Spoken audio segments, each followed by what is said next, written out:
প্রার্থী সেটা যেমন তিনি কিন্তু পার্লামেন্টে 5 বছর পারফরমেন্স করেছেন, 5 বছর বিজেপি চোখে চোখ রেখে লড়াই করেছেন।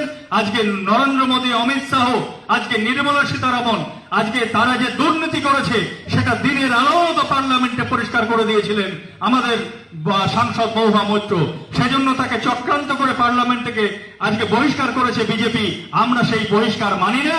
আমরা পুনরায় মমতা বন্দ্যোপাধ্যায়ের আশীর্বাদে তাকে প্রার্থী করে আপনাদের সকলের চেষ্টায় আমরা আবার তাকে পার্লামেন্টে পাঠাবো এবং আমরা মনে রাখবো যে আমরা এমন একটা কেন্দ্রের প্রার্থী যে গত 5 বছর পার্লামেন্টে দাঁড়িয়ে মানুষের কথাকে বলেছে, বিজেপি সরকারের দুর্নীতিকে আজকে সে তুলে ধরেছে। বিজেপি সরকার গরিব মানুষের পকেট কেটে কিভাবে বড়লোকদের সুবিধা পাইয়ে দিয়েছে। আজকে আদানি আম্বানিদের এয়ারপোর্ট থেকে শুরু করে, বন্দর থেকে শুরু করে, রেল থেকে শুরু করে আজকে সবকিছু পাইয়ে দিয়েছে।